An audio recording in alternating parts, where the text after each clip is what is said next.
السلام عليكم الاخوان. عندنا لكم واحد الشرح كيتعلق بصباغه خيال او صباغه فيروز. عندنا اليوم هاد الصباغه ديال فيروز.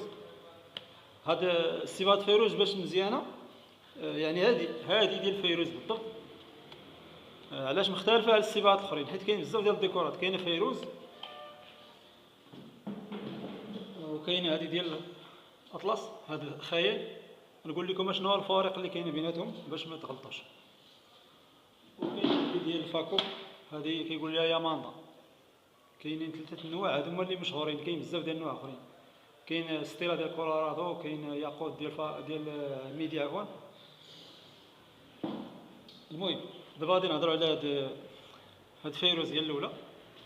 علاش باش كتميز؟ هي انها فيها بزاف ديال البريو. فيها البريو بزاف ديال البريو. والبرودوي ديالها كيتعتبر كاليتي شي شويه، زايد شي شويه في الكاليتي على البرودويات الاخرين. وكاين هذا ديال الخيال، هذا فيه واحد لافونتاج ديالو هي ما فيهش البريو بزاف، ما كيضرش في العين، ما كيديرش داك الصداع في العين، ما فيهش كثرة البريو. الا شعلتي الضوء ولا الا شعلتي لي سبوت، هذا كيتعتبر خفيف شي شويه، يعني هذا خفيف. الناس اللي عندهم مشكل مع البريو كيتعتبر هذا الديكور ديال الخيال هو الخيار الزوين ديالهم، حيت هذا ما كيديرش بزاف ديال البريو، والشوفه فيه كتكون مزيانه ومرتاحه بزاف. لهذا كنصح الناس اللي عندهم مشكل مع البريو يديروا هذا. وكاين هذا الديكور ديال الياماندا اللي هو بحال اللي قلتي، هو كيجي بين فيروز وبين خيال. ما فيش البريو بزاف وما فيش داك، ما باهتش بزاف.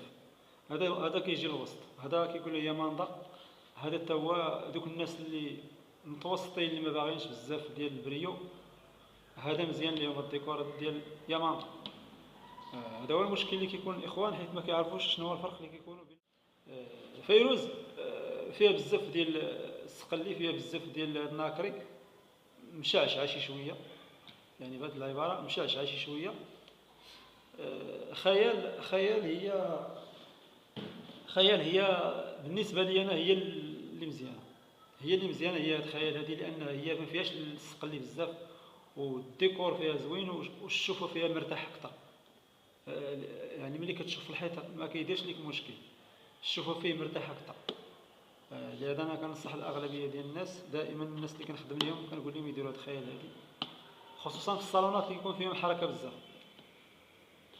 هذه مزيانه ليهم هاد الخيال هذه. هذا الشيء اللي عندنا الاخوان في هذا الفيديو. ما تنساوش تشتركوا في القناه وديروا لايك. دائما الى